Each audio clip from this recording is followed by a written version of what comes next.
Hi, my name is Maria Pearman. I'm a CPA with an expertise in beverage alcohol, and today we'll be talking about proper costing of goods. Proper costing of goods is really important from a business perspective because without knowing truly how much your goods cost when you sell them, you don't have clear guidance as to if you're making money, which is pretty critical to business. So we're going to talk about what is included in cost of goods sold, when a purchase becomes a cost of good, and how to use that information. So first, what is in cost of goods sold? There are three main components of expenses that are in cost of goods. One is raw materials and additives. The second is direct labor. And the third is manufacturing overhead. So with raw materials, those are the ingredients that go into your liquid. For direct labor, that's all the production labor and the value of that labor of the people who are manufacturing what it is that you sell. And manufacturing overhead is things like rent and utilities. It could be depreciation on your production equipment as well.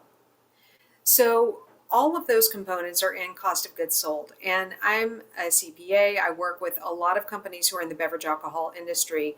One of the most common errors that I see on financials is that they are only accounting for those direct materials, the things that go into the liquid when measuring cost of goods. But truly there are other large components of expenses that should be in there, like the overhead and the labor. So when do those purchases become cost of goods? As you spend money to buy things like grain, for example, that is going to sit on the balance sheet as inventory. It's simply a swap of one asset, cash, for another asset, raw ingredients. And then as you start the production process, the raw ingredients are going to then become WIP, or work in process. This is still a balance sheet item. It's still inventory. It's just now starting the process of becoming the finished good.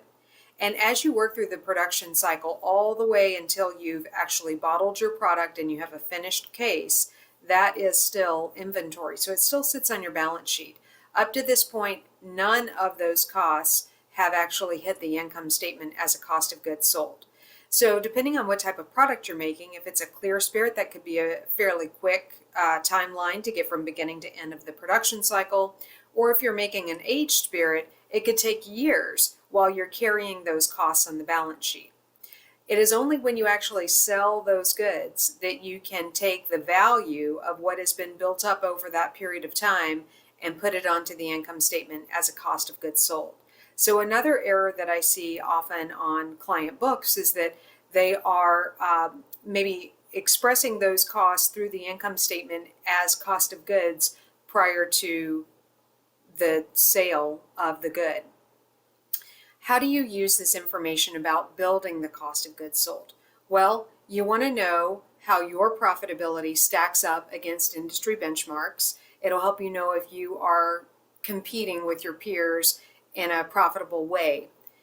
You can also use this information to evaluate the margin by SKU. So every good that you sell should have a particular margin associated with this. And it's only with proper costing that you can get in there and create some analytics that really help you drive proper managerial decision making. If you're looking at the margin on a SKU by SKU level, then you'll see which items you're winning or losing on. And without the SKU level detail, it's very hard to understand where you might be making money and where you might be losing money. And then this data, a second layer of the analysis, is that you can use this to support SKU rationalization.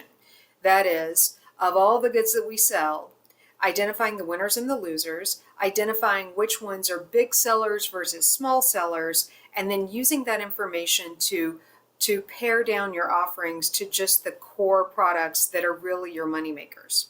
So by proper costing of goods, it gives you a strong foundation so that you can ensure a profitable company as you move forward into the future.